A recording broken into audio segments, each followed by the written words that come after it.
You've heard the McCann story 1,000 times, but you've never heard what they didn't tell.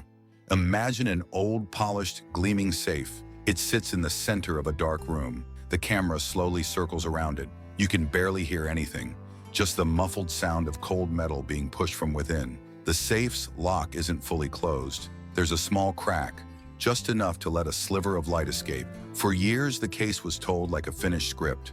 A family vacation, an ordinary night, a missing child, and the whole world holding its breath. The parents cry on TV, the press dives into the drama, and the public from afar hopes for an answer that never came. But inside that safe, there's something that's never been said out loud. It's not about what happened that night. It's about what's been carefully avoided ever since. Uncomfortable silences, pieces that don't fit, sentences that start but never finish. And you who followed it all might never have noticed them. Not because they were well hidden, but because no one dared point directly at them until now. The Madeleine McCann case became a symbol, but it also became a half-painted mural. The visible parts are repeated endlessly. The parents' faces on TV, the photo of the smiling girl, the international search. But behind the brightly lit frame, there are flaws, contradictions, withheld documents, actions that were never properly explained. Why did certain statements change? Why did some names vanish from the investigations? And why, despite all these gaps, has the official narrative never been truly challenged? While the world focused on feeling empathy, important questions stayed silent, as if asking them was in itself an offense. But ignoring those questions hurts too, and it might have left someone even further from being found. What if what the family never said is exactly what needed to be heard the most? This isn't about accusing. It's about facing the silence as an active piece of this story, because sometimes what's left unsaid speaks louder than any interview or headline. In this video, we'll go to the edge of that safe. We'll peer through the crack, see what they tried to keep locked away for years. Not with judgmental eyes, but with the courage of someone who wants to understand what was truly left out. If you also feel there's something here that's never been revealed, subscribe now. The truth might be closer than it seems, and it might never have disappeared, only been left behind, carefully locked away, waiting for someone brave enough to open it. From the start, the image that reached us was clear. The parents sitting in front of cameras, exhausted, crying with red eyes, saying they'd do anything to have their daughter back. The headlines, documentaries, interviews, all followed the same line. They were the picture of pain, the symbol of loss, the embodiment of despair. And those watching from the outside accepted it because it was easier. It was more comfortable to believe it was a random abduction, a twist of fate, an evil that knocked on an ordinary family's door, as it could have knocked on mine or yours. But early on, some questions started to arise. Small, discreet, almost whispered. Why didn't the timelines match? Why did certain actions seem so cold? Why did the parents' behavior, at critical moments, differ from what was expected? The media, however, stayed firm, always reinforcing the McCanns as flawless victims. Little space was given to contradictions. Doubts surfaced, but vanished quickly. A spokesperson answered, a new story emerged, a new photo of Madeleine took over the front pages. That's when the risk society came into play. In the face of a public tragedy, like a missing child, the tendency is to create an emotional shield. No one wants to doubt someone who's suffering. No one wants to be the first to point where no one dared to look. But this silent pact created a problem. It made certain questions forbidden. And more than that, it made certain people untouchable. And when a story has zones that can't be touched, it stops being a search for truth. It becomes a shield. It becomes control. Now notice how this pattern repeated. Every time someone tried to raise an outlier point, the ready response came. Now's not the time to judge. But what if the truth lay exactly in that point everyone wanted to ignore? Slowly, certain details vanished from the narrative, or were pushed so far into the background that few even remember they existed. Kate's diary, for example, written during the height of the disappearance, an intimate document that could have offered crucial insights into the mother's emotional state, her thoughts, her rawest doubts. But that diary was kept from public view for years, and even today, much of it remains restricted. Why? Another near forgotten. A private crisis management firm hired right after the disappearance. Why would a family turn to a damage control team before exhausting all possibilities with the police? And speaking of the police, when the McCanns were officially named suspects, their reaction wasn't one of surprise or immediate cooperation. It was withdrawal. They left Portugal, stopped directly engaging with the judicial police, refused key reenactments. This isn't just odd behavior, it's a pattern. Karl Popper said, "If a theory can't be refuted, it's not science." Applying that here, if the family's version can't be challenged, it stops being a narrative. It becomes dogma, untouchable. And what happens when something is treated as untouchable for too long? It becomes what Elizabeth Loftus calls selective memory, a type of recollection that only shows what's comforting and erases what's unsettling. The MCCANN family story became that, a kind of clean mural carefully painted with the right colors, but there were stains there, and they were covered with silence, with vague explanations, with time. And from the start, some of the keys to understanding all this were hidden, but now a door was left ajar, and what's coming through isn't easy to see. But once you see it, you can't pretend you didn't. Imagine someone writing down everything they feel day by day in the middle of a tragedy, a diary, written by a mother who just lost her daughter inexplicably. Now imagine that diary being kept from all eyes for years, not by the police, not by the courts, but by the very structure that should want everything to come to light. Kate McCann's diary exists. It was written during the most critical days of the investigation, and for a long time, no one had real access to its full contents. When it finally surfaced, what we saw was an edited, filtered text with loose excerpts, as if only what was convenient had survived time. The rest, silence. And that wasn't the only silence. The family hired in the early days a crisis management firm called Control Risks, specialized in handling scandals, image damage, political risks. Not a forensic team, not a criminal consultancy, but a private structure to control the narrative. What's the role of a firm like that in a case like this? To help, to protect, or to ensure certain doors stay firmly shut?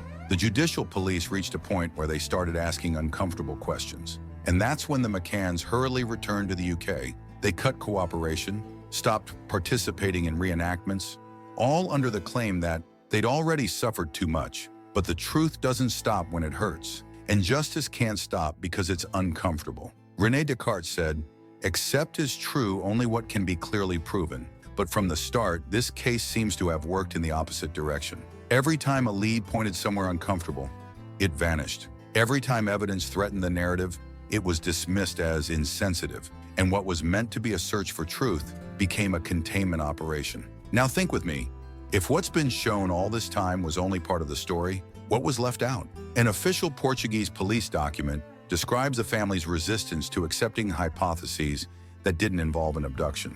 And more, the behavior of the friend group that night, the so-called Tapa 7, shifted over time. Contradictions about who checked on the kids, timelines that don't align, versions that adjusted as the press pushed harder. No one was arrested, no formal charges, but the unease lingered. And it lingered because the feeling was this: something was missing. The safe began to open slowly, first with discreet leaks of documents, then with parallel investigations by people who didn't accept silence as an answer. And with every paper that slipped out, a new question arose. Not about where Madeleine was, but about why so many seemed to work to ensure certain questions were never asked. Sometimes what's hidden doesn't protect. It only delays the inevitable. And that's where things turn. Because what was sold as privacy, as the right to grieve, might actually have served to hide flaws in the story. The dilemma is real.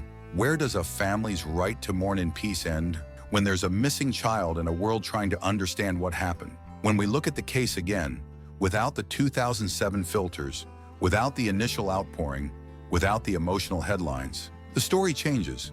And maybe the worst part is realizing it's not just about what they said, it's about everything they chose to keep silent. Sometimes the hardest part of telling a story is realizing it was never fully told. And some things only those who've seen up close understand. Some questions only bother you when you stop running from the answer.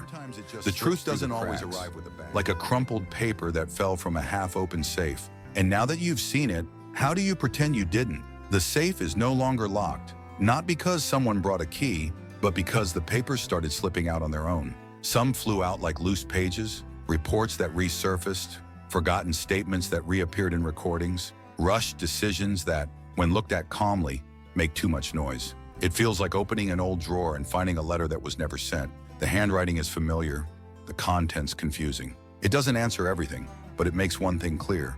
Something was left unsaid, something left suspended in time. In the MCCANN story, this happened more than once. For a long time, the parents' public image was treated as an emotional fortress, a carefully crafted picture, always aligned with pain, but rarely with doubt. And it's okay to feel compassion. It's human, but it's also human to ask, what's missing here? Kate and Jerry aren't monsters. They aren't soap opera villains, but over the years, they became the guardians of a secret they might not even fully know how to decipher. And that's the most disturbing part, when the secret blends with survival itself.